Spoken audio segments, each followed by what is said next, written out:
This is Mikey Mason, and you're listening to Why We Game.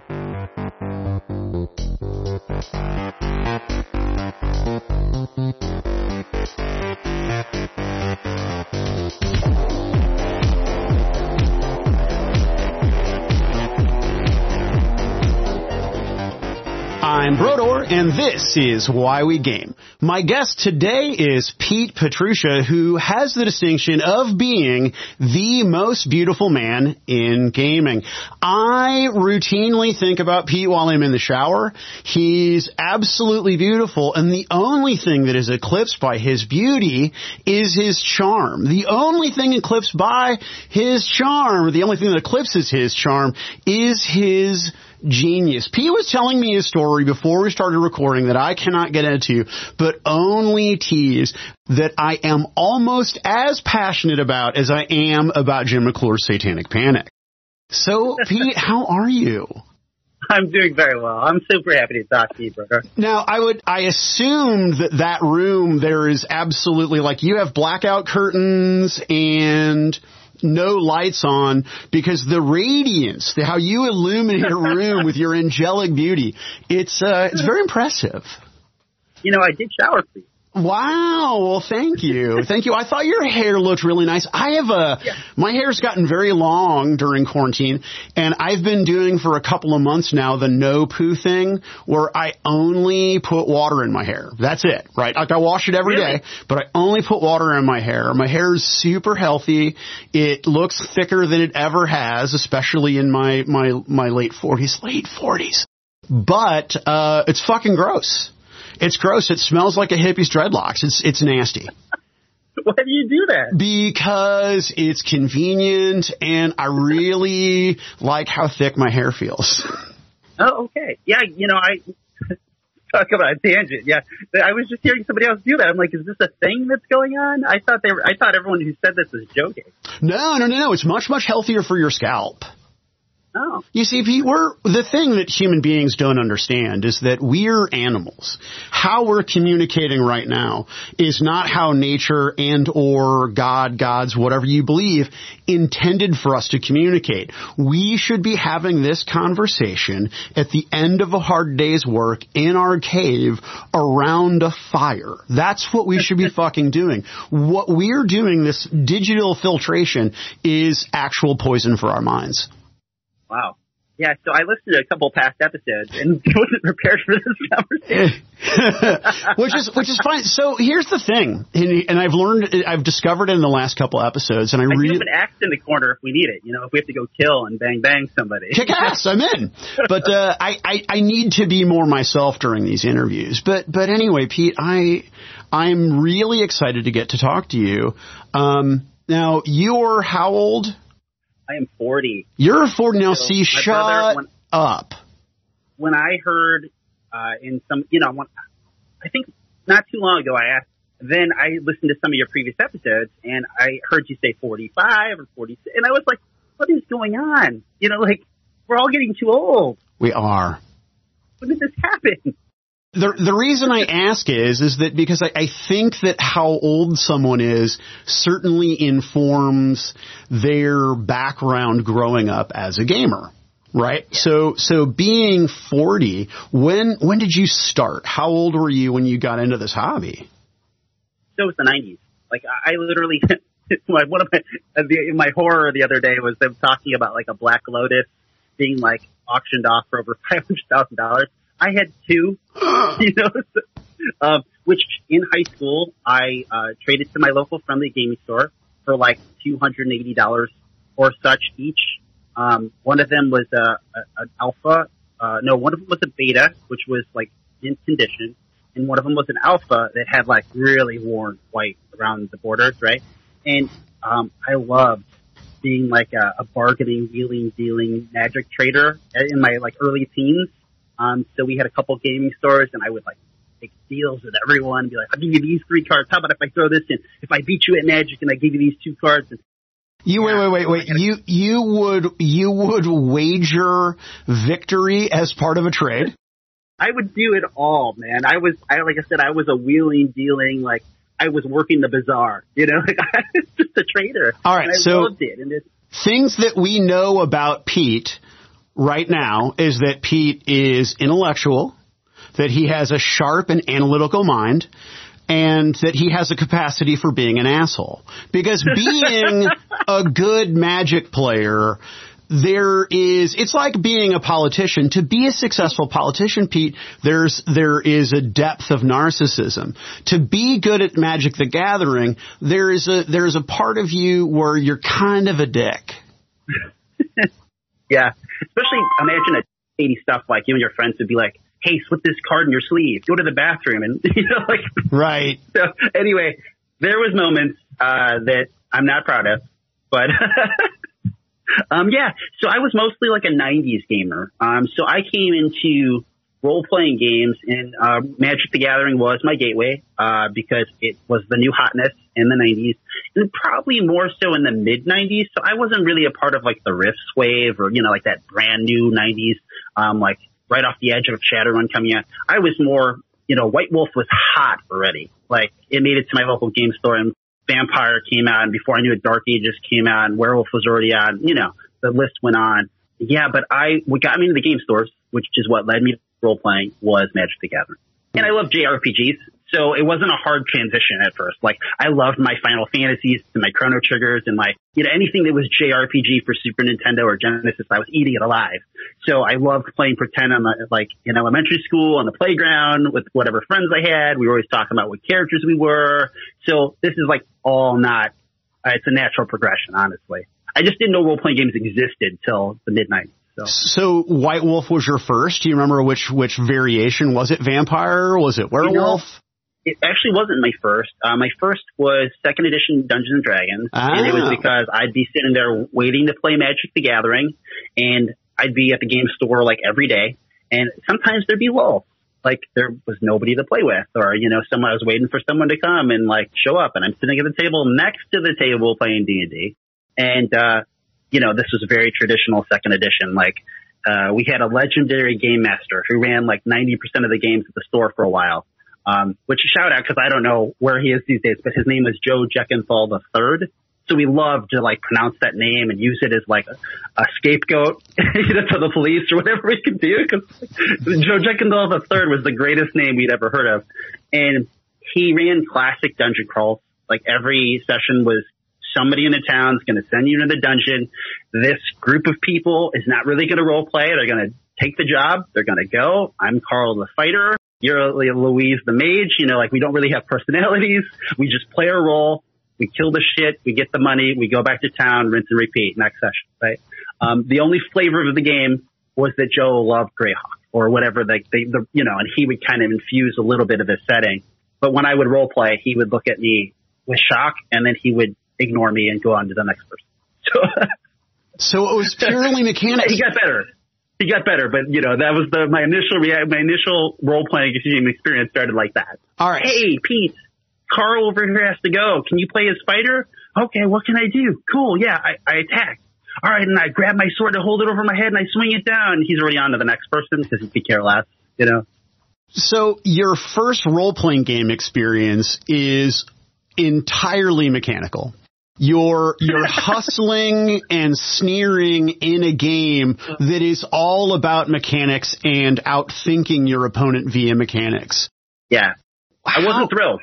Yeah. I wasn't won over immediately. Well, and I don't want to jump into design and publication quite yet, but just looking at your pedigree as a game designer, what you gravitate toward now is anathema to how you started, right? Because you've gone from being mechanic exclusive, which you just stated was not what you wanted.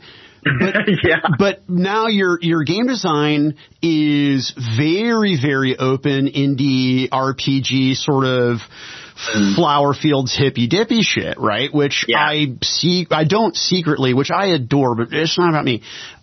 The thing is, what was the first game that really opened you up to actual role playing? Is I get to be a character. I get to be something that I'm not. So what's cool is that I like to tell a story. So I won't tell the whole story because anybody who listens because they're following me has already heard this a million times. But when I first found like role playing game books, it was Shadowrun 2nd edition. we had a local Hobbytown store that was mostly like models, like model trains and stuff and paints and things. It wasn't like a game store. And I found a little rack on the bottom of a shelf that has 3 books on it. And it was like D&D, Shadowrun 2nd Edition, and who knows what else it was. Maybe it was Rift. And I just saw the cover with the elf with the mohawk and the guys in front of the ATM, one of them having a cord in their head stuck to the thing and people shooting. And I was like, I just never seen anything like that. I was in 5th grade, so I just never saw anything like it. And I asked my dad to buy it, and he wouldn't buy it because it was $25, and that was a lot of money back then, and it was black and white and 300 pages. No way my 12-year-old's going to read this shit. He's just going to look at the pictures that maybe aren't even appropriate. Years later, I would get a Denver box set, still having no idea what a role-playing game is, even though I thumb through it occasionally and find it and like it.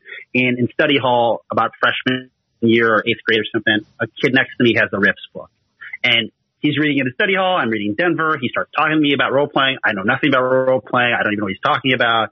This leads me to eventually play with that person in his home group. About the same time that I was occasionally dipping my toes in at the game store. In that group, we played 2nd edition D&D. We used the black custom books, which now this is where it's taboo. No, I don't know many people who use like skills and powers and combat and tactics, all these optional books. So we were like point buying 2nd edition characters. But that was my first experience where immediately it didn't care what your sheet said. It didn't care what stats you had until you had a roll. Like we were our characters. We were immersed in who we were. We made backstories. We sat down. We dimmed the lights. It got real intense. And I was like, holy shit, I love this. So what I lucked out with was the first like intimate group that I had, like took me totally down the right path. And I was like, oh my God, everybody needs to be doing this, not that bullshit I do at the game store sometimes. Which probably is kind of where we actually get towards what you're saying. We're like, okay, well, you make rules now and you worry about mechanics and you don't even like that. But that's the tool of the trade to get to the thing that I do love that takes me to the hippy dippy story games and stuff, is that I love those moments where we forget where we are. And that's because we're lost in a character and we've truly escaped, you know, and there's that 3 hours of like, it's like meditation where you just forgot everything else that was going on. You just were a character in a story and it was amazing. And you have this experience with these group of people that you really can't even share. Like, it's just something that like I lost one of my gamer friends at about 25. And one of the things that hit me about it was that I realized we had so many memories that were like just our own, even though they were like role-playing game stories, like the things we did with our characters. But they were these amazing epic stories that I was like, wow, and now they're just mine. So I think about that, you know, that weight carries with me, that we have these really, really amazing, impactful moments that we share. So, and this is going to be a pretty loaded question. Obviously, we need mechanics in some regard to facilitate that narrative, to facilitate that storytelling. So, yeah, how important then are mechanics to that facilitation? For example, if we just wanted to sit down and tell a story, we could, right, without mechanics, and just have some sort of negotiation on what is too much or what is too far. Yeah, I've played Jim McClure's because I think Jim McClure is a genius. I mean, set aside. Take the art. Totally stepped in that one. But no, and I'm just he's a genius because how many people he screwed over. No, he's a genius. He's a genius because he's a very good designer. And if Third Act Publishing, you mean theoretically, he's a very good designer. I've played Terrible. It's wonderful. It's a one-sheet game anyway, I've played games like Terrible that have almost no mechanic to speak of whatsoever. But for every gamer, there's a sweet spot. So where's your sweet spot mechanically? Like, how much are you comfortable ripping away? Okay. Yeah, I didn't expect you to go there. Excuse me. Well, that's good. See, now here's what people want. People, they want you to sit there for a moment and think. They don't want questions that you anticipated, right? This isn't a court of law. In a court of law, I'm a game designer, man. The whole thing I'm doing here is just setting you up for the questions that I expect down the road. Like, we're making a character. Yeah, no. I have a plan. But I need to understand you and what makes that beautiful face of yours tick. I got to tell you that the bigger turnoff than the rules is kind of how thick that book is. And this may be my retail-oriented nature or the fact that I'm getting older or whatever it is, being a busy person. Because, I mean, Numenera doesn't have many rules. It's not super crunchy, but the book's still 400 pages. I'm like, it's deceptive. Fate isn't that complicated. It's still like 250 pages. So there are some games that I kind of put back on the shelf, Blades in the Dark for a while. I put back on the shelf because I'm like, man, I don't want to read all that. And then I look at this indie game and I go, 80 pages. I'll blow through that. And it's almost like the promise, right? Like some people, when they buy a role-playing game, they open the back, they flip through the book, they kind of get an idea of the concept, look at the art, maybe grok a little bit of the tables to get an idea of what they're looking at, and then they go to the character sheet and go, okay, I can kind of see what this is and what kind of commitment this might be, and then they put it back on the shelf or they buy it, So I kind of have that approach. I don't mind. Because I came from traditional games like, Legend of the Five Rings, Shadowrun, Dungeons and Dragons, the White Wolf Suite, Deadlands, it just goes on and on. The 90s games, the popular ones. And then I didn't really find the indies and the story games, which, I mean, it makes sense till the late 2000s because most of them didn't really start popping until the 2000s, but that we know them today.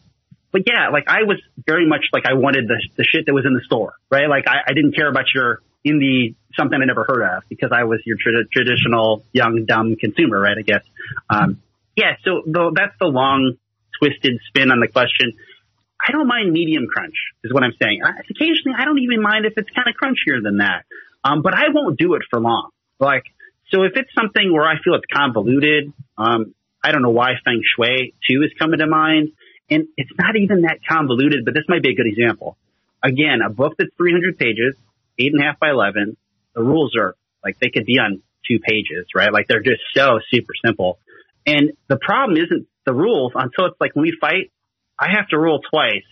I have to roll to hit and then I have to roll to see about the armor thing. And I'm like, why is there that second roll? Just why is there the second roll? If it did something cool like damage, great. But it does now I got to see if the armor takes. Fuck that. Yeah. So, there are parts that I'm a game mechanic junkie. So I love seeing the new mechanics and the things.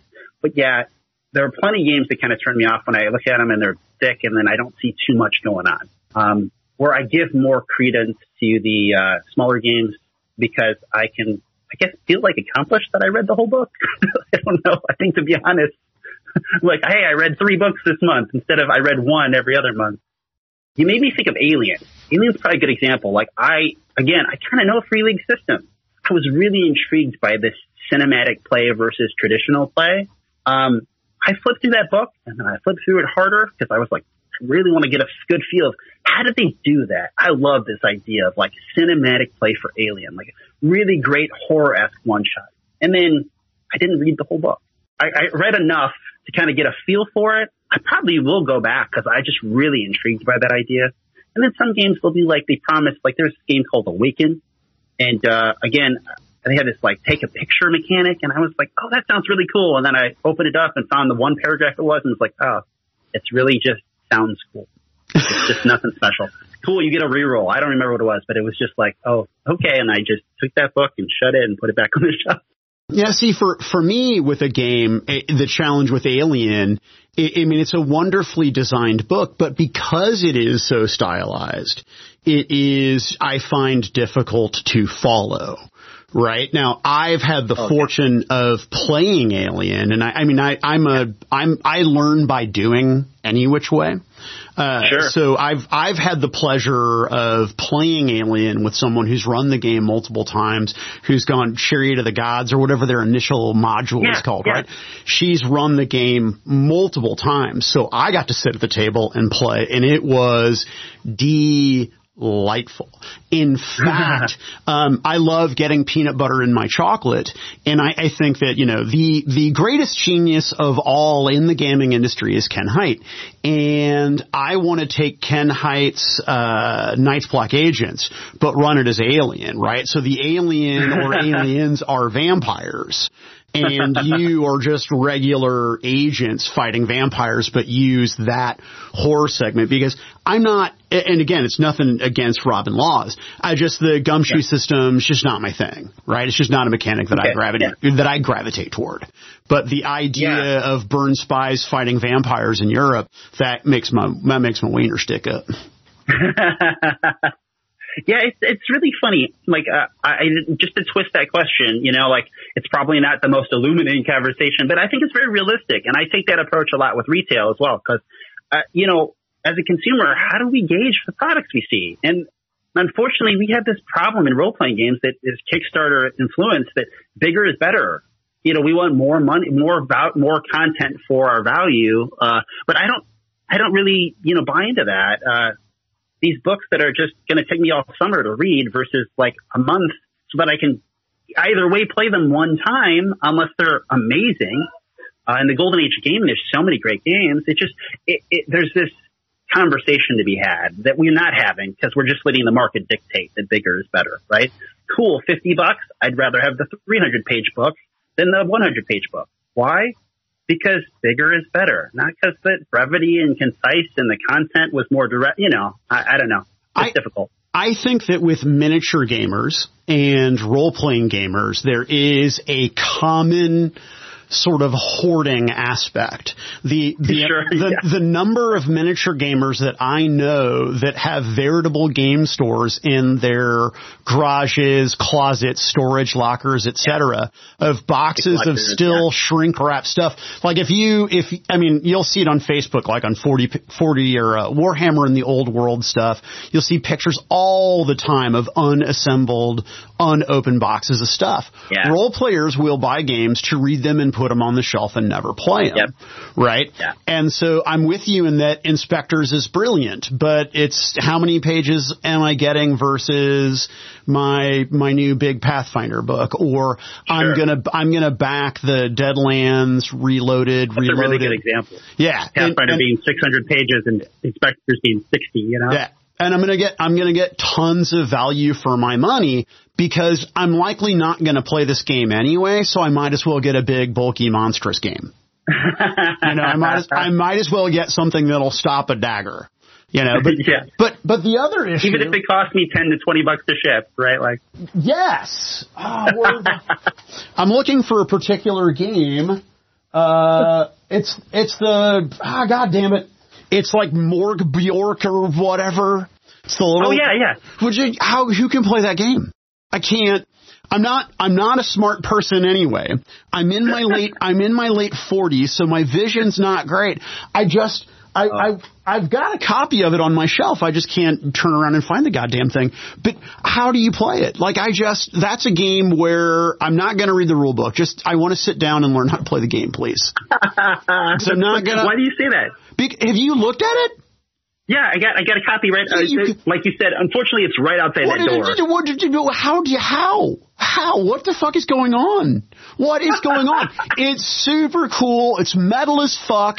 I want to play it. I want to do like we are the original members of GWAR, and the Earth is still a frozen ball of mud, and we have to fight whatever elder things are here, and sow our seed across Pangea and thaw it with our ejaculate so that we can take. I want to play the game, but I can't read those rules, Pete. I don't know what's going on. I can't follow it. I haven't read it, so I can't speak to that. I could imagine that, where every page's layout is dramatically different and, like over the top, that maybe it's hard to focus on the text, because it's like, and literally that's kind of part of the shock and awe of why it's been so praised is right. Literally from page to page, the layout can dramatically change, like black page, white page, text in the top corner, bright pink coloration, full color page, it's just all over the place. But it was like, a trippy, surreal, layout designers, sure. And it's cool. Pitch, right? And I'm not saying that I'm upset that I bought it. What I'm saying is that it's challenging for me to play. And even as a role play collector, if I'm never going to play the game is immaterial. I bought a rule book to read and play, And the design of the game, just one audience member's opinion, the design of the game has made the game challenging for me to play. Yeah. Well, it's funny because you're literally making that argument that's very constantly on a game designer's mind or a publisher's mind of like, I would love to do this, this, and this with the layout. But, like, clarity is more important. Contrast is more important. Right. The players, clearly with Rest in Pieces is a perfect example. Or the original design had all of the rules on 9 cards in the game, in the deck, so there was no rule book. By the end of it now, there's a small rule book, and that's clearly just because all of the questions, right? Like, the 9 cards will get, I don't know, let's say 40 to 50% of the people who open that box from start to finish. They'll be like, oh, I get it. And they'll fill in all the stuff that wasn't addressed. But the other 50, 60, 40% of people will, as role-playing game enthusiasts, get really caught up on the things that weren't addressed. They'll be like, it says I can do this, but what about if I don't do it like that? If I do it like this and this happens? Okay, well, are the rules good enough for you to keep playing? Or does it have to explain every example? And then examples of play are amazing. But to facilitate that, I needed to go beyond the 9 cards. Because even from my previous experience of publishing, like you put all the walkthroughs online, but it doesn't help enough people. The people who are going to sit down and watch the videos to figure out how to play it, they already would have spent the time dedicated to figure it out. So it's kind of like you need to have the stuff in the package to make sure that everyone or the most people you can comprehensively get the experience it offers, right? And unfortunately, like in that game where I love the idea that you could read those 9 cards in 5 minutes or less and be running with it, the game effectively would do that for, let's say, 40% of the people who get it. And I have to be honest as a publisher or as a designer that that's just where we're at. So like you said, it's a great argument for games should be as long as they need to be to fully explain them, which sometimes sucks as a, I don't know, analytic RPG enthusiast who consumes a lot of material where you're like, why do they keep talking about this? Because they're just, CYA, right? They're making sure that nobody can miss the points here as much as possible. Because, we're, like you said, we're cavemen. We weren't supposed to read the same paragraph and understand it in the same exact, clear as day representation. What you see as blue in the sky may actually be a different tint than the blue I see in the sky. We'll never know, right? It's blue sky to both of us. So we see that all the time with rules. You read it and then you hand it to the next person. They read the same thing and they get something different. You're like, how did that happen? It's 5 words, but we have different experiences we pull from, right? So, with so much coming out on Kickstarter, how much do you think is just mercenary? We don't care about the play experience. We don't care that the person ever plays this game. We're just doing cash grab, right? We're just going to produce material because we can. How much of that is that just something that it's like a lot of other threats in our lives? It's super, super minuscule, but it's been overblown by media, or is it a real thing?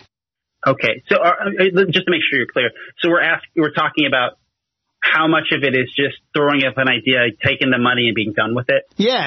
Even if you sometimes delivering, but then being done with. Yeah, but even if you follow through and deliver a product, your concern is about your math has a bottom line calculated. So as long as I'm making a certain profit, I don't care if my board game ever makes it to game store shelves. I don't care if my board game ever gets played. What I care about is that I've had a successful, profitable thing, and I have a good reputation so I can do it again. Yeah. So there's a lot to unpack here, so I'll try not to just go on and on about it. But the interesting thing is that I don't see too many cash grabs that I can think of. And I'm a super backer. I back a lot of stuff. So I hate shitting out other designers and publishers, but I feel like I'm just trying to be honest, Sure. So it doesn't say anything about hunters or about I think Hunters and Renegades came together for Kids on Bikes, but that was one of the few games that I just completely across the board just looked at it and said in every which way possible as a Kickstarter consumer, cash grab, it came out, coincided with the launch of the second Stranger Things season, I believe, it's not the third one. To me, as a person who's been, gaming for a long time, Savage Worlds, I was like, you put Savage Worlds in this, you made a ton of money is, right, like opinionated, right? I think it was like 90,000. They had a board game designer, which was John Gilmore, who's very respected. And like I said, I'm not criticizing any one person, an individual, and not even necessarily, I'm commenting, right? That it appeared calculated. As viable companies, I would also advise some people, like, where's the Legend of Zelda role-playing game, right? Like, it wouldn't be a bad idea to, like, pop out something occasionally, because game companies live in these 10-year cycles, if they're successful even, where, like, stuff like Games Workshop notably need, like, a new hot product every 5 years to really keep it going. Otherwise, they start laying people off and dwindling. And anyway, there's a long cycle of, like, cool, here's 5th edition, but every source book you add afterwards, the numbers dwindle. Sure. And you add employees to take care of the new content, but eventually that doesn't work, right? One scale is going down as the other scale is going up. Then you need the new hot product to reinvigorate it all. And, so when I saw that, I was like, dude, you took Savage Worlds, you flipped it on its head, now it's backwards or something. You gave it Stranger Things. You gave it an art style that was meh. Like, it wasn't bad. It's good. Like, it was artistically interesting enough, but it wasn't on anything amazing. And then when you get the product, it was like 40-some pages and then like 80 pages of adventure. It just felt like the most complete taking your money and run. Now, they've supported it since.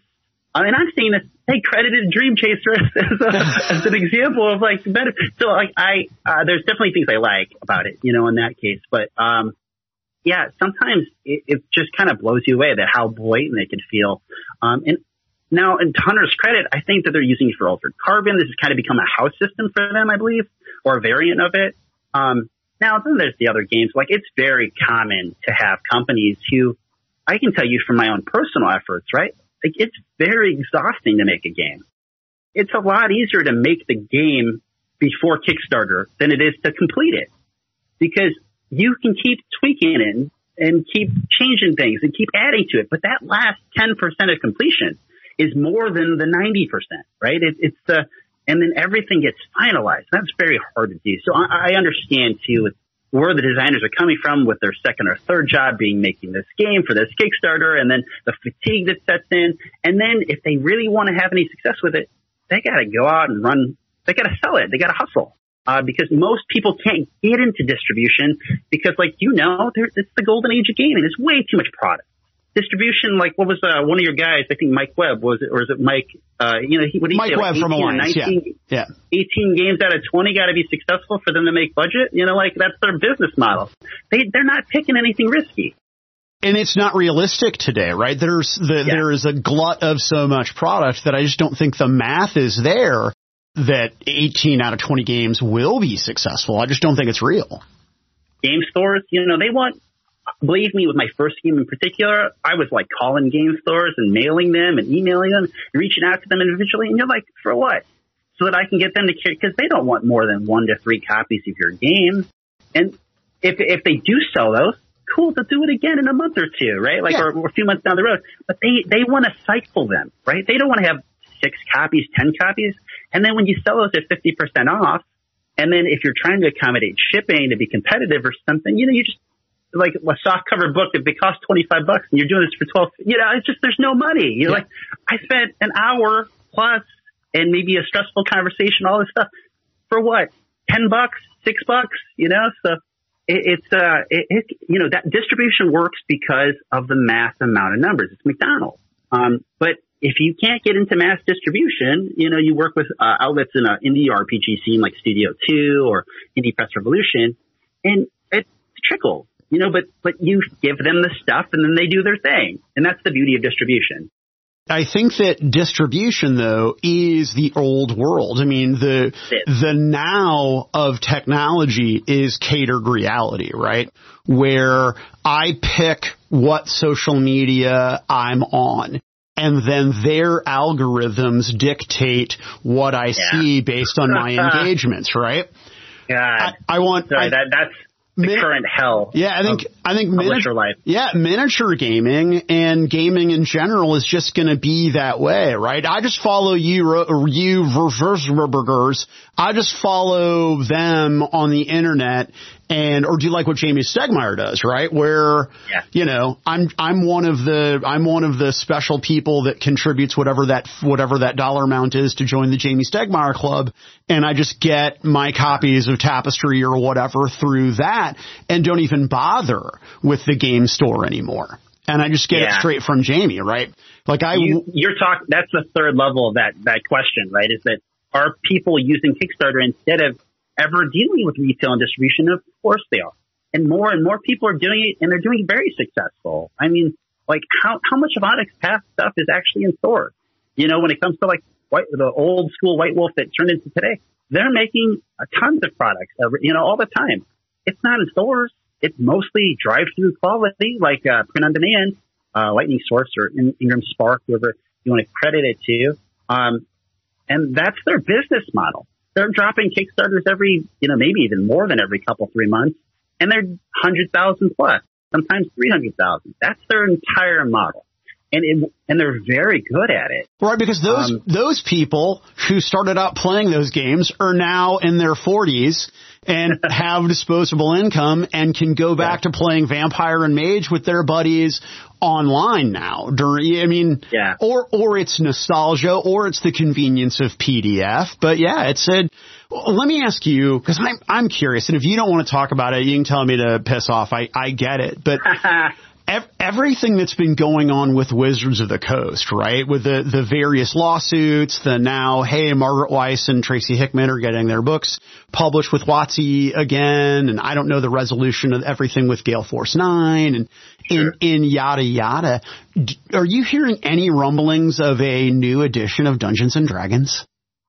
No. Okay. No, I'm not. So there's always rumor, right? But that's just it. There's just always rumor. Sure. Right? It's weird though, without conventions, but it's also weird because I'm such a part of like the indie scene more than I am anywhere attached to the traditional scene. So the indie scene sees a lot of the traditional stuff, but from the outside looking in, so we don't necessarily know. Sometimes I'm more in the know because of gossip, right? But with no conventions as well, there could be more things going on. But with no conventions, there's a lot less word of mouth, and that also leads to that things are quiet, right? So. Right. So I've got a variety of speculations. I don't think that they're necessarily working on a new edition of the rules. I think that 5th edition has been commercially very, very successful, and I think there's a lot of reasons as to why. I think it would be a mistake for them to change editions. I think that fat is being trimmed from the company in order to sell the company, right? I don't think that Hasbro is selling Hasbro, but I think Hasbro is ready to cut bait with Magic, or with WotC in general. But I don't know necessarily. I'm just saying that something smells rotten in Denmark.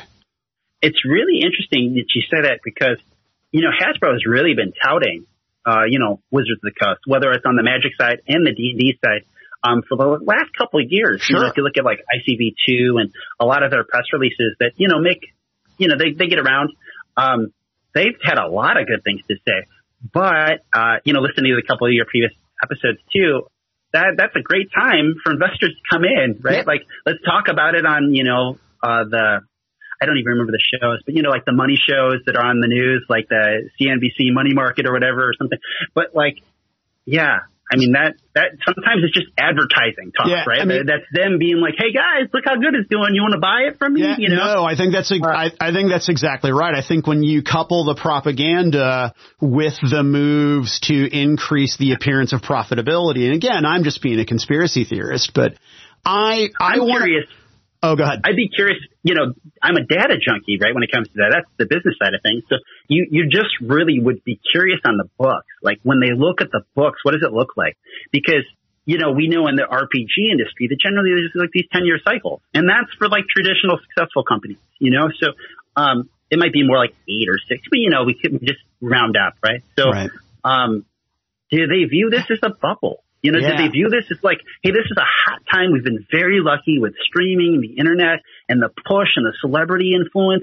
But do we cash out now? Because we know that this is amazing, but we didn't do this, and we don't know how to make it continue. And one day it could just walk into someone else's lap. So as Hasbro or whoever actually owns the investments, I mean, it makes plenty of sense, in their case, that to see it as like, it wouldn't be a bad time to sell, right? Like they've made their money. Like I'm just assuming, right? It just sounds like if you invested and you bought it like it was stock, like, cool story, bro. Like it's time to let's get out while we know that we've made a good, healthy profit. But yeah, I'd be really curious because I wonder how much they're monetizing things that are going on now. Like when it comes to, are they just making money on selling copies? Like, are they making money at all on like Twitch streams or something? Like, is there anything along that route of like the new push? Yeah, I don't know. I just know that, looking at the release schedules for product and looking for both for Magic the Gathering and for Dungeons and Dragons, particularly with Magic the Gathering during the pandemic, huge push for people to play online. Even if game stores are reopening and running events again, does Wizards have a vested interest in supporting a physical product like that anymore? I don't know.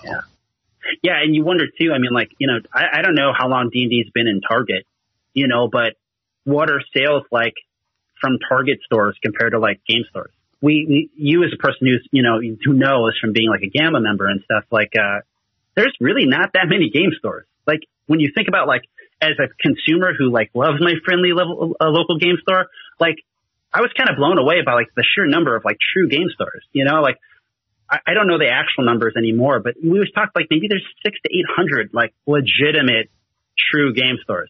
Now there's comic book shops and other stuff that most that carried the products. And then you start getting into like the low level thousands or maybe even mid thousands. But like the people who are going to carry my Indy RPG, I might really be looking at like 600 to 800 shops and then narrowing down from there, like, and which one of them carry indie games or like, or like the story games. And then you're like slice them in half and quarter, that's not crazy. Everyone feels like they got a game store in every town.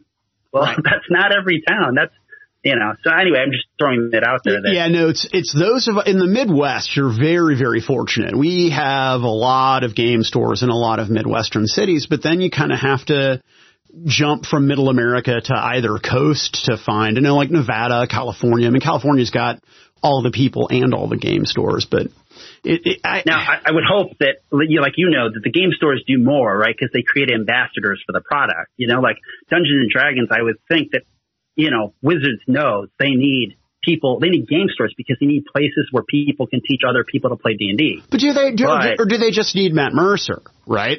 And I think that's...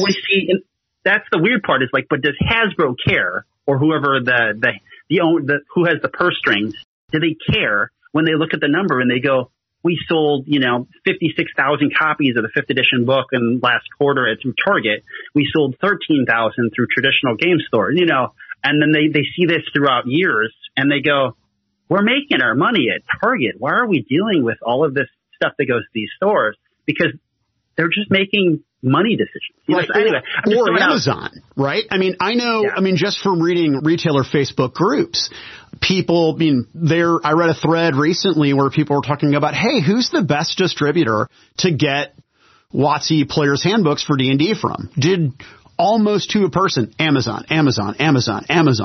Because you can get it for cheaper than what Alliance or ACD will sell it to me for. And so I know, retailers are using Amazon. So I guess the question is that... Sorry, you said that and I realized that I had bought my 5th edition books on Amazon. See? I normally buy from a local game store. Sure, too, that's fine. Yeah. I was transitioning, I guess, at that time when I think about it. Cause it's funny though. Yeah, it's $36 versus $50. But if we live in a world where I can cater my reality, right? And where Sarastro or Miniac or Squidmar or Black Magic Craft or whomever, Ken and Robin talk about stuff, Pete Petrusha on his Twitter, whatever. I live in a world where designers and producers can solicit me directly, right? You can proselytize your product. You don't need the retailer to proselytize your product anymore. Or you're in a situation like you are where you are a niche within a niche, and yes, I know I pronounced it like a fucking savage, but whatever, I'm a goddamn savage. you're a niche inside of a niche, right? So out of that 600 to 800 game stores, right, how many of them are really like Paul Butler in Baltimore and really know indie games and sell indie games and understand indie games? Right, you could possibly say 200, and then that's not. I think that's true. I think there's maybe a dozen, and then 50 of those 200 carry things outside of Burning Wheel, Fate, and Fiasco, like the evergreen indie games. Right beyond them, it's like the stores have a couple of their local community game designers, Kickstarter games, and a couple things they thought were cool. Right, like you said, there's probably 20 that are the great ones, like the Adventure Game Store, or I was going to say, I don't remember this. There's this great store called Squirrel something, and I can't think of what but yeah, there's a handful of these stores that carry, they're rotating them in, or Throw Out to Leisure Games, out in, the UK. There's a handful that stock, but yeah, a lot of them, it's just, when I would go to the fantasy shop to see you, I'd be like, oh, cool, look, there's a few things other than Fate, Right. That makes sense to me, right? Sure. Some of the stores have had this idea of cool, let's make a one night of the week where we have an Indy RPG night, back pre-COVID. Maybe Wednesday nights we do Wednesday night one-shots. And then this is a decent business model for us and for them, because maybe we sell 5 copies of Fiasco or Golden Sky Stories, or let me see if there's something cool around here, Americana, right? Because if I can get people to play a one-shot, then they buy 5 copies that month. Sweet. I got a new game. I'm getting them to buy something every month on Wednesdays, or something. That's a model that can work. They're easier to digest, like I said. So maybe their local GM will read one a month and run one a month. Or,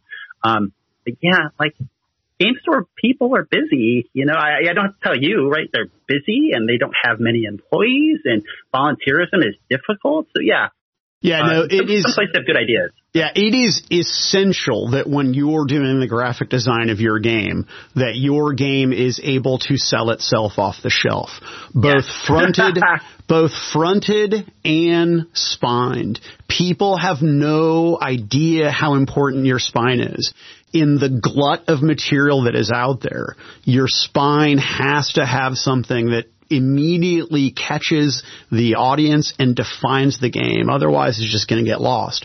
Or you have to at least contrast, right? At least contrast. When you see one that the side is cool, it's blue on purple, and you're like, what the fuck were they thinking? They just weren't. They didn't know. Right. I want like you said, if it goes to a store, you don't know how they're going to present your product. There's a very good chance it's on some very small bookshelf off to the side where they have 6 copies of 6 indie games, right? That they probably, maybe one of them gets face value, and it's probably Fate or Fiasco, because they're, name recognition. Yeah, like you said, and so often, even at conventions, like Studio 2 used to use these small booths, they have a bookshelf literally there, and all the books, if they have a lot of products they can offer, they just bring a lot of products, and you're looking at the spines. You can't. And that's tedious. Yep. Unless you're me or Brodor, maybe, who actually cares enough that you go to the shelf and you go through 2 or 3 shelves, actually look at spines and pulling books out. A general person washes over that. Yep. It's absolutely too much. So now so you have to proselytize the game yourself. So, for example, what you did with Rest in Pieces is you had to do your own guerrilla marketing via social media. So in addition to doing all of the game today. That's where we're at today. Right? Yeah. So you had to do the game design, get the art together, et cetera, et cetera, et cetera. So you have all the traditional and essential difficulties in game design. But now also you have to be the game's marketing team and promoter, which we could do, an hour just on that, right? Yeah, I just did the credits for Rest in Pieces, and I was looking at some other games, and it's very common these days that people don't just say game designed by, they say developer, right? Right. Even if it's a small game, because it can take a team of contractors, but beyond that, your traditional, designer developer is kind of what you need to say, because it's not just the designer anymore, because the product, like you said, it's dead on arrival unless you do something to make it better. It is gonna be dead on arrival. That's just how it works, right? People already have the games they're happy with. The consumers who are interested in your game are already playing shit. they won't even touch your product for 6 months once they get it because they're already playing a game probably, right? They already have a group. They're doing things. Most people are not anxiously anticipating going to drop everything as soon as your game comes out. It happens, but that's probably going to happen for Stargate or, you know, Serenity, like some hot IP product, Alien, that your fandom overtook that, right? Like they made you stop everything you were doing. Altered Carbon, right? So, but yeah, you make a sweet game about, you know, like, I always look at my shelf to just pick good examples, but, that might not be the best example, but yeah, there's just so many of these great games that you just pick out and this is a great one. Costume Fairy Adventures, right? Like I am not holding the, you know, like waiting every moment for when I get my copy of Costume Fairy Adventures to stop everything I'm doing, grab my group together and let's run this game. It looks badass. I really flipped through it several times, but, you know. My table sweeping game, the game where I take my arm and I sweep everything off the table, no matter what it is, no matter its value to me, that if it came out, I'd start playing immediately is Satanic Panic, without question, right? There you go. That is the game that I must do. For you, is there a game that you would drop everything else and just to jump at to play? What's funny is a game designer because like, obviously, like, I made Rest in Pieces. I would love to just drop everything and play Rest in Pieces, which is funny because that's not even, like, selling, right? Like, I'm not marketing here. Like it's just, I made a game that I would love to play. And that makes sense, right? As a game designer and a consumer of so many games, like, I see so many things. And a lot of times, now being 40, over at least 20 years of actually looking at products and 30 years if you talk about like actually, you know, I don't count really being a kid. Like I was just reading this stuff. I wasn't like looking at it for like reference and ideas of business and things, you know. There's a lot of similarities, right? A lot of stuff gets recycled, a lot of things. So what's neat for me is, you know, one of the things I love about story games is how specific they get. I love that like Rest in Pieces is like a sitcom, right? It's like the perfect palate cleanser because we're going to sit here, we're going to play for like an hour, maybe an hour and a half, 2 hours if we want a longer game, right? And we're going to play and we're going to be silly and we're going to have a lot of laughs and we're going to pick at each other and have a good time. It's totally different than anything else I would have at the table. It's not very hard for me to grok.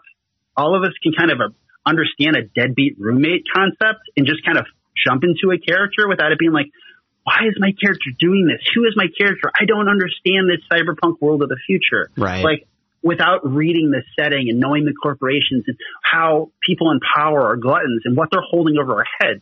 Like, that takes research. Yeah, so I'm always looking for, like, the next great, like, cyberpunk game. But, yeah, is there something right now, unfortunately, nothing that's jumping at me that I'm, you know, like, I back a lot of stuff, too. I look forward to, like, the grandiose rooms at Gen Con running tables of Rest in Pieces and just loving what I'm hearing from people yelling and screaming and, you know, knocking blocks over. And yeah, so, and that's probably just because as a game designer, it's like you're a movie critic. You like fresh, right? You like something new, right? Sometimes we get annoyed by movie critics because they're like, this movie is the greatest thing we've ever heard of. And you're like, it's a movie about filmmaking? Why is that interesting? You're like, because it's not another love story. Like, it's not another, like, action-packed disaster movie. That is why the intricate, subtle. Yeah, that's why Tarantino is so popular, right? And that is why Tarantino can use the most offensive language in our culture and still get a pass. Because he's a genius. When you're watching his movies, you don't see the script, right? Like, there are some movies you can watch and a lot of oh shit, are you still there, Pete? Yes. Okay, perfect. Sorry, I was actually opening my Kickstarter and was like looking at people, like, are there any games that I'm actually super excited about? But you said it and I'm like, there's always something I'm kind of itching for. But I want to watch something and not see the beats, right? I don't want to see the obvious upbeats and downbeats and have the same lame conversations. And, like, my wife and I have been watching Chuck on Prime. Yeah. Holy crap, that show. I mean, I'm like a dog who pissed on the carpet, man. They've rolled the script up and they just beat me about the face and nose with it every goddamn episode. And it's the same shit over and over. It's infuriating. And that's what I think is intriguing about the indie role-playing game thing is you're trying something different that other people have not done.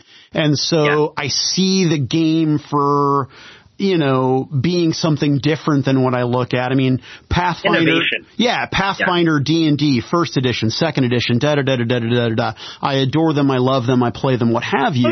But they're the same. Now, when I pick up Band of Blades or a game like Rest in Pieces, it's extremely different. But and I want to kind of get into the specifics of Rest in Pieces because, one, that's the product that you're pimping right now. But more importantly, I think that there are elements about it that are important for other game designers to hear from the retail perspective. Number one, it's the art is big, it's clean, it's simple.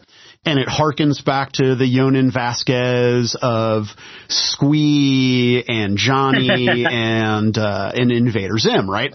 So when I look at Death on the cover of that box, did I get it? I mean, I know exactly what I'm getting into, right? But then he's drinking like you get at a Speedway, like a cup with a straw that's obviously like a soda with a poison logo on it, right? Yeah. It's tongue in cheek, right? Immediately. But so you know exactly what you're getting into because, I've seen Invader Zim, I've read Johnny, I know kind of what I'm getting into. But then when you tell me it's a sitcom game like It's Always Sunny in Philadelphia, I get it. Like when I worked in the retail store, people are like, what's this fiasco thing? I would say, have you ever seen a Coen Brothers movie? Well, of course. Have you ever seen a Tarantino movie?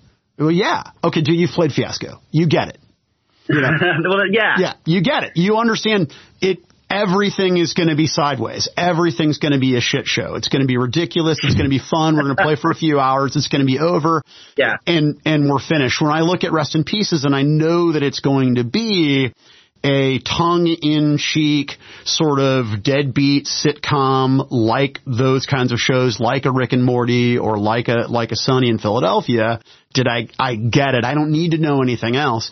Coupled with the fact that it's then going to have a simple tactile mechanic, that not just is a good sellable game as a retailer on the sales floor, it's going to look great displayed in the store, which is going to help you sell a lot of copies. But the other thing is, when people are playing it, right? They're gonna walk by, and unlike as much as I want to say like I have Americana right here or Spire, these are games that are books, right? So when somebody comes over to see what you're playing, a lot of times people are using photocopied black and white sheets. Yep. They have their dice out that are the only colorful, pretty thing there, probably drinks and food if they're at a game store. And then maybe there's the book, right? Maybe there's a screen, which a lot of the indie community doesn't really love screens. There's less of those. So like being around a two-colored Jenga tower, basically, with, dry erase cards and decks, this is all sales, right? And people playing it look at it and they also think this is cool because they have stuff to touch and move around. So it's great all around for that, like you said, display-wise. Well, and I can play pretend without a commitment, right?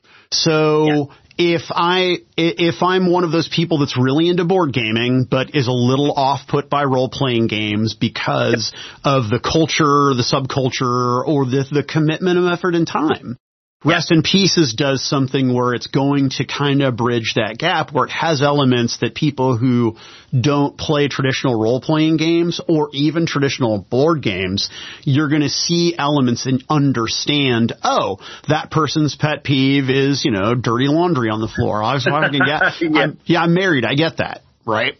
Yeah. It's funny you say that, too, because I've been thinking about this. I don't know what recently in particular.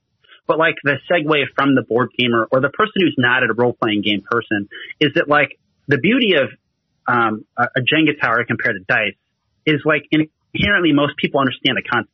So they see it as something like, when you're telling me, hey, we should play this sitcom-like game, you can mention some references that make me laugh or chuckle or make me think, deadbeat roommates, like It's Always Sunny, Rick and Morty, like it's going to be wild and crazy, maybe kind of like rude and crude. And I see how it works because I'm looking at the tower. I'm bought in. Where role-playing games have that difficulty is, like you said, there's the stigma, but there's a lot that's just not known, right? They see a piece of paper that has got a lot of questions on it. It's like a worksheet, like a test I've never studied for. So that transition is like, okay, you want me to go over here and work and do something very uncomfortable, like act against the people I don't know. And it's not hard to imagine why that's a difficult stretch for a lot of people.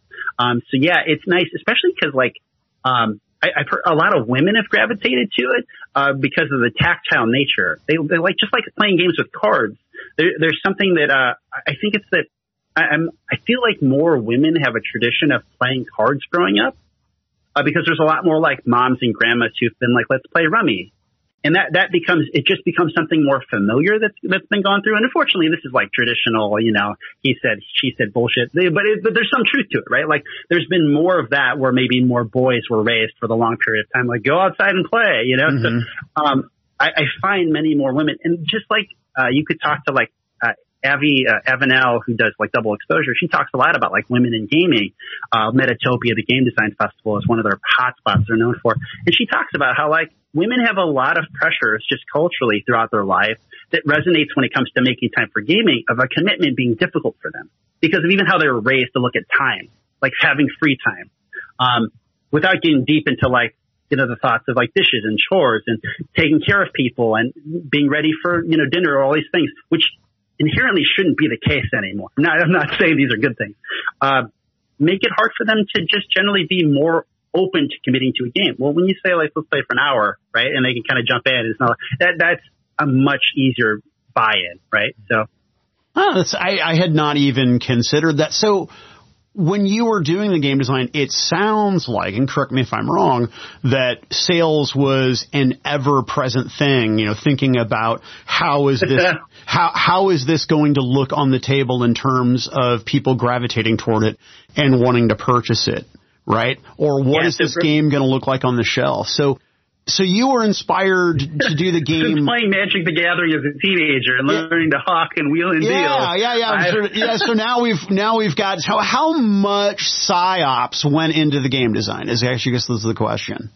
Yeah. So this game has so much because it literally was the brainchild of selling at PAX Unplugged in 2017, which was the first year of that, and looking at an audience that was very new to role playing games and literally referred to like D&D like it was Kleenex. They didn't say like, oh, these are role playing games. They're like, oh, these are D&D, you know? In that brand awareness where like I had a co-creator, a person who'd worked on Vampire the Masquerade at the booth, and he literally was shut down when one of them was like, oh, you can play vampires in D&D? When like he was trying to explain like this Vampire the Masquerade thing that exists, and the people had no idea what you know. It's just a new audience, right? A lot of people have been brought in recently. We got a lot of people at that booth that year that were like, oh, these are games, because they just stared at a table of books, right? For the Indie Game Developer Network, we had so many book products, and they just didn't even know what they were looking at. So being a person at that booth for a weekend was very eye-opening to me, especially because it wasn't my first booth work, that, man, the people who are coming to this industry, the new blood, the future, is looking at this like, man, like kind of where we were talking earlier. They're like, I don't want to read that 300-page book to play this game. Like, unless I have a great experience at a table and it's very memorable to me, and then I'm really invested in the idea that I'll dedicate my time and effort. But if I'm just a person that's shopping Gen Con, not playing any games or staying for events, I have a whole different mindset. I'm looking at it, I have to see the product as something. First, I have to recognize what it is. Oh, this is a game. If our conversation at the booth is explaining this is a game, I probably never get to the sale because we're so many points removed from that conversation. That like the product, you were just saying, like the products sell themselves. Well, if you don't even know you're at a role-playing game booth, like we got a problem. So, yeah, Rest in Pieces came out of that environment where I said, okay, it needs a box, tactile pieces. People wanted games they could play now. They're at PAX Unplugged. They want to play games. They didn't want, don't sell me something that I can play 6 months from now. That doesn't help me now at PAX Unplugged. I'm on vacation. So Rest in Pieces was very much thought of as a product, something that you can play in 5 or 10 minutes after you bought it. Cards, people understand is quick to play, even if it's not the case. They assume that, oh, it's a card game. Oh, we can do that quick. A board game, not necessarily, right? A role-playing game, especially. So if I can make a person subconsciously or consciously look at something and go, hey, that's not too expensive. We could go play that right now. That sounds pretty funny. Let's go, you know, it sold itself. And that's really what you want, you know? So after having this conversation with you, I am convinced that these were all conversations that had gone into the redesign of Fiasco, which you've mentioned a couple of times. Sure. But the new edition of Fiasco looks so much more akin to a board game than the previous edition. It's amazing. Oh, yeah.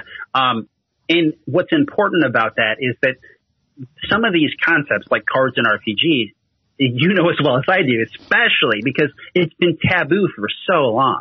Like Deadlands, people are like, oh, well, it is really, really cool what they're doing for initiative with it. And then, Savage World's kind of taking that. But it took a long time for that to become more viable. And honestly, I think a lot of it is the explosion of stuff like Kickstarter, the explosion of things like I am the game designer and you actually care, of people sharing ideas with the internet, of maybe even a younger, more woke audience, just being more open to new game styles and new gameplay and not wanting necessarily more Dungeons and Dragons, which admittedly most of the market is still there, right? They're not 60+% easily is still in the Dungeons and Dragons camp and maybe won't touch any other games and the role-playing game spectrum. But yeah. So there's just, cards took a long time and now we're starting to see more and more openness to it. More and more games have done it. And when I looked at it and said, okay, well, this would come out after Fiasco. We had Starcross. There was another Jenga Tower game that was published and did well. Zombie World. I took a lot of influence from them. Even some of the people that worked on it helped me with this, throughout freelancing work. Was very nice to have as a product to look at it for reference, which uses cards to do powered by the Apocalypse gaming. Instead of just having dice, basically just cards, you reveal them, and they have the same kind of result patterns. But it creates a quick-to-play experience, and players see that. So that marketing-wise is fantastic. The weird part is the balance of how many of your market, of your niche within a niche of role-playing game people are alienated versus how many people you can actually bring to the new game, right? So it opens the door for bringing more people over to your side of the hobby, but it also it can close the door for people who may have been your target audience. So it is a weird sort of thing you have to take into consideration. A lot of people don't like the Jenga block thing, one of the major things for this game was innovating on Dread. Before Starcross came out, I'd been working on this for a few years. I was like, on my short list of game designs, I'd like to innovate on Dread. Seems like people love it. There's a lot of respect for it. Even people outside, your Geek and Sundry articles and stuff, like the wider audience is appreciating it, and nobody's done more. And Dread could have done more, but intelligently enough, just kind of opened the door to a new tool of playing role-playing games. They didn't go too far, and I think that would have been a fault. They just said play Jenga and role-play. But now they made that door open that I could say play Jenga, but there's two colors, and this is selfish, and this is not selfish, and check this out. I can do more because they opened the door. They would have done Rest in Pieces. I don't think it would have been successful. It would have just gone far beyond what consumers were willing to accept at the time. So there's a lot of psychology and salesmanship and ideas thought because, like any good publisher, if it's a viable product, that you have to, and it's only getting harder every day. Rest in Pieces was not your first game design. That was Dream Chaser. Yeah. So you went from a non-traditional role-playing game design to an even less traditional role-playing game design. Now, Memories of Tomorrow, is that a Pete Petrusha design? It's a co-design. Okay, so that's kind of like it's a benefit. What am I going to say? It's a brainchild of COVID, which is just nice. COVID obviously gave people some more time in some ways. It didn't necessarily give me more time, but it was nice to have something to kind of escape to a little bit. When I couldn't get that energy, that feedback from actually selling or running my games for people and then seeing the enjoyment that just invigorates game design. It's really weird when you're making games for people and have no idea when they'll ever play them, let alone see them. You feel like, what am I doing here? Like, what is the point of any of this? Which was very difficult creatively for COVID, especially shut a lot of people down, like game design wise. They're just like, what am I doing? Right. Screw this for now. So Memories of Tomorrow is very interesting. It is definitely a Pete Petrusha design in the way of like what we're going for here. So the quick run through is, Dream Chaser, while some people could see it as a universal game, what it really does is it slices to the core that role-playing games are about a goal. They're about telling a story about something. And a lot of times the players don't have much of a choice about what that is because they're looking at, cool, Deadlands is a Wild West game. I guess we're going to do something in the Wild West. They choose by setting. The Dream Chaser lets the players sit around a table and throw a couple ideas at the table and say, we want to play a game about restoring the heir to the throne or lifting Thor's hammer and see where it goes. And then it helps the game master do that. So that was the neat, interesting game design of that, was making something that adapted to the players' desires, to give them the unique experiences that we often promise them with role-playing games. You can do what you want, whatever you want to do. The lie, yeah. As Chad from Fear the Boot calls it, the big lie. Yeah. There you go. Yeah. Thank you, Chad, because it's so true. And Rest in Pieces, like I said, innovating on Dread. It also makes this sort of sitcom-like thing. There's a lot of cool things about that in a fun way. It's kind of argumentative. It's kind of competitive. But Memories of Tomorrow is a game that really gets to the core of why we do what we do. So at the core of the character, they have drives. So the drives are literally like what motivates these people. Are they motivated by basically are they doing something altruistic?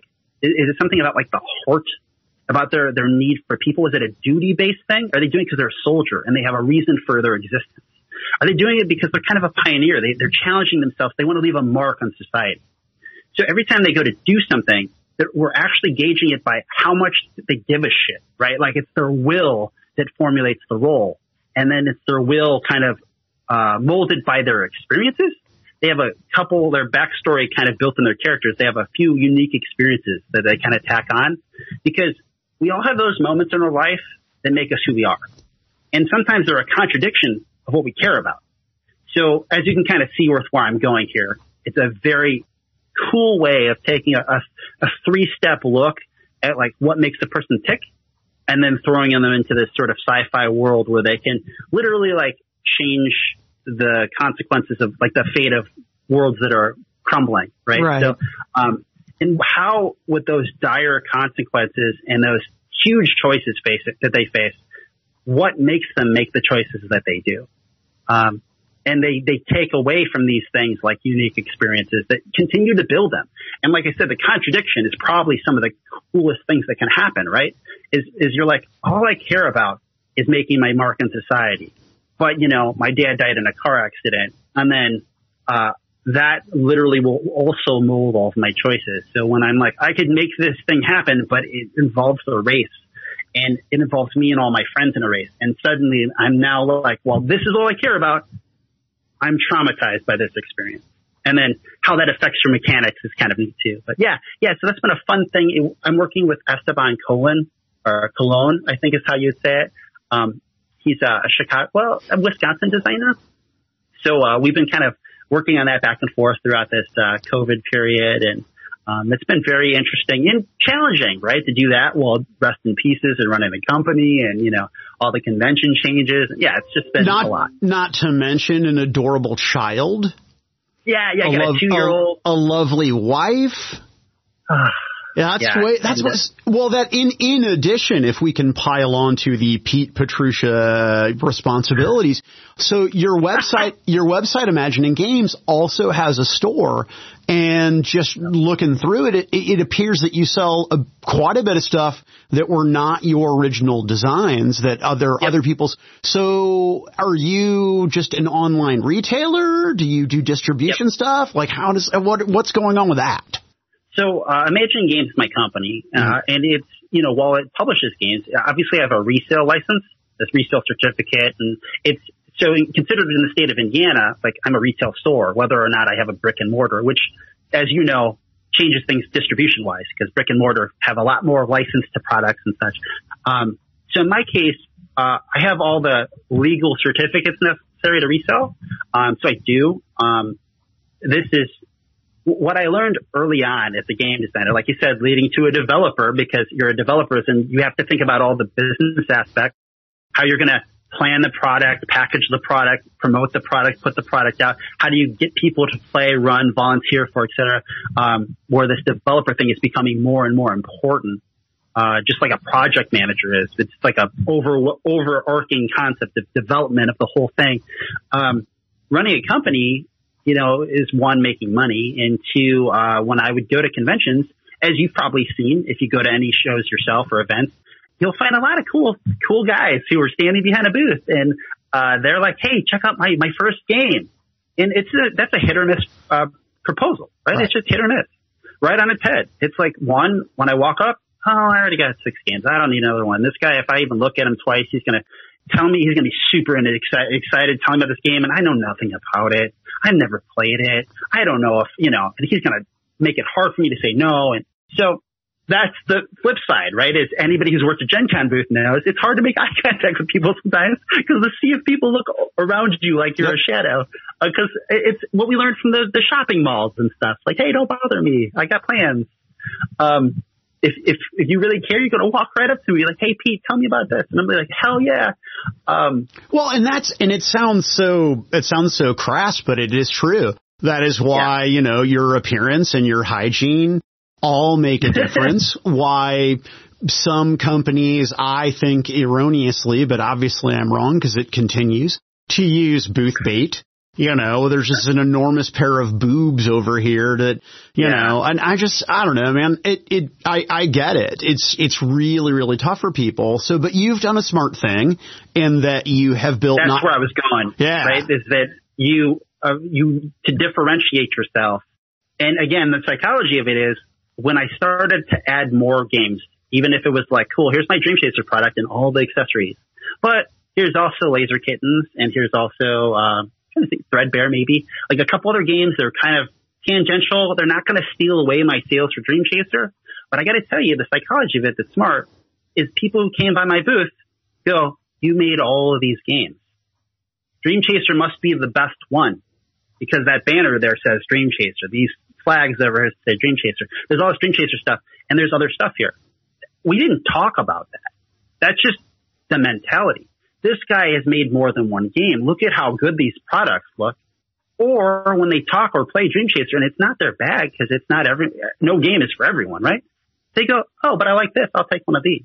So that helps make it so that I don't have to make all of my booth, my travel, my hotel, my, wages, whatever on the back of my one game that only has so many copies and, right, only has so much of a markup that it just supplements it, right? So if the extra products actually pay for the booth and the hotel, then all the money I made on my Dream Chaser is money, profit, right? So that's where it comes from. And I think it's very smart and I recommend other people do it.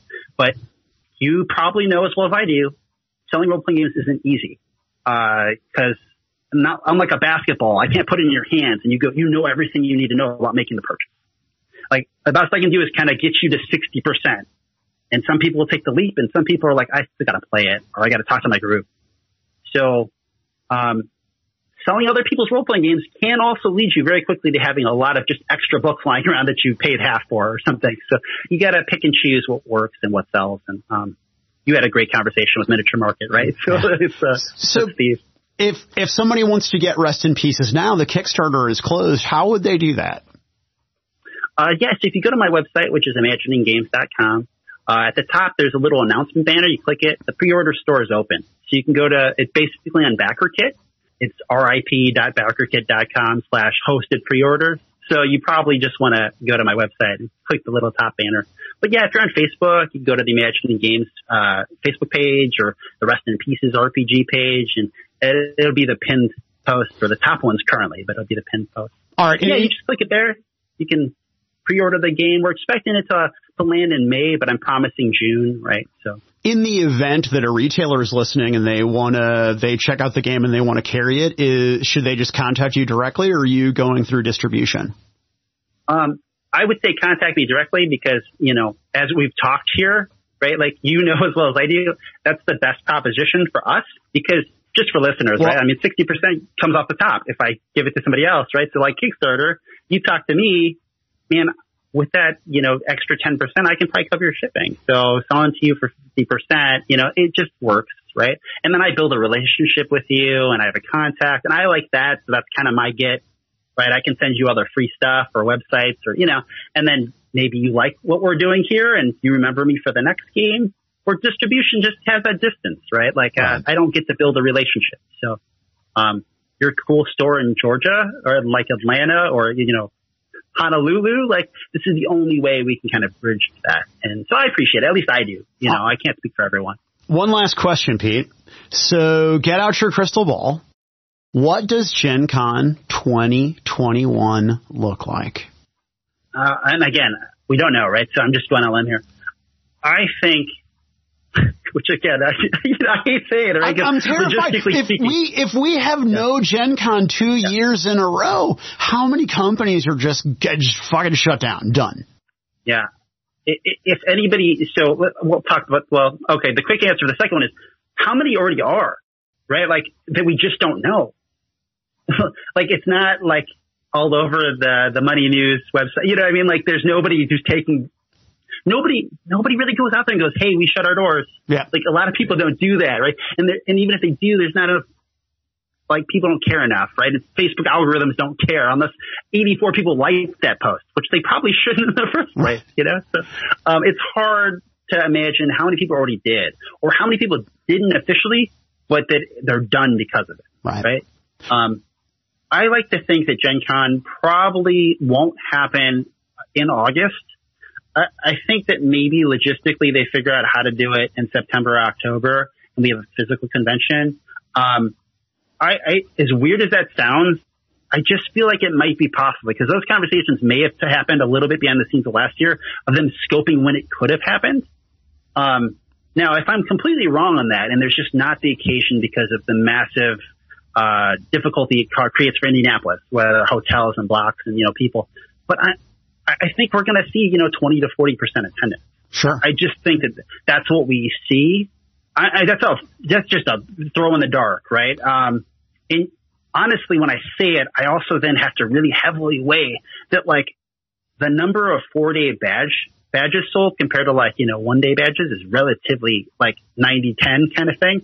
So that actually makes me think that, oh, you know, when you think about that data, like, maybe it would be like 60-70, because that's vacation, man. That's home for so many gamers, because this is what we do. This is like our bag. This is what we love. This is what, you know, so that, like, that is what we would make the excuse or the break, or, you know, I mean, of course it's going to have masks and social distancing and hand sanitizer everywhere. But yeah, like, they may still go online, but if they do go online this year, it's completely because they could not get the venue moved. And logistically, it's so effing difficult that's the reason why I think that they would probably push it back, if possible. But, you know, we saw Origins move to September, October.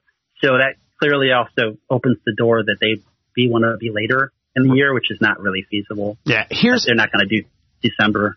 Here's what I'm saying. And if you guarantee that I'm not going to make anybody else sick, if there's a Gen Con, as long as there's a physical one, you can spit AIDS in my mouth. And I will still go to the convention, provided that I am not going to endanger others. But as an extrovert, as somebody who truly feeds on the energy of other people and sort of the tribe and the group, man, I was not built to be a hermit, man. And I need to see people, and I hunger so desperately for that level of just feeling alive and part of that thing that is everyone's love of the hobby. I was telling you the same, right? Like, as a person who makes stuff, and I put a lot of time and effort into, like, publishing and creating and crafting and putting stuff out there. And, you know, when you're doing it from, you know, like, the comfort of your home or an office, but you don't ever see the end consumer, you're just throwing it into the void. It's like making Facebook posts and no one liking them. You're like, did anybody see it? You know, you just don't know what you're doing. So I'm so with you, you know, like, and I, as a person who loves conventions, like, that kept me going, right? Like, that really keeps the fuel burning, because that's when you meet the people who go, oh my God, did you hear, this is what I did with Dream Chaser. My players loved it. And you're not you feel really good about what you do. Yeah. You're twice as attractive as Brodor said. That's amazing. Yeah. No, I get it. Yeah, I get it. Well, Pete, I really do. I advocate all the time, and have done so more than once on this show, that your time is the most significant and valuable resource you have. And I sincerely appreciate you giving some of your time to me. Thank you. Hey, thank you so much. Yeah, it's a pleasure to talk to you. And like I said, I wish we could do this all the time. It's just, like you said, it's busy too. Like we're both busy people. Yeah, no, for sure. And I want to do it in person, but again, I just, with everything being the way it is, I am far more comfortable than most people, and so I'm going to play to the comfort level of the whomever, but I'm not going to get in a car and drive. Unless Ken Hite, says, yeah, might come to Chicago and interview me, I'm going to do it over the phone now, for at least the foreseeable future. In Chicago's, what listeners might not know is I'm 40 miles from Chicago, so talking to Brodor, we kind of always talked about how this could be in person. We could kind of do it right and spatially, but it made sense when you could get into the city and also do a swing, right? Like obviously if you're going to drive 6 hours or something to go see people, might as well see more than one. In Chicago, it's been so heavily shut down and the quarantining and the rules of like not leaving the state and coming, so yeah, I can imagine that just really didn't make it worth it. Yeah, unfortunately, it's just not plausible. But, I've got some tech issues on my end that are starting to fall into line, which is great. But, Pete, seriously, thank you so much. Again, it's imagininggames.com. Yep. And that's where they can find the delightful Rest in Pieces, but also Dream Chaser, and find information about Memories of Tomorrow. Pete, thank you so much. My pleasure, Brodor.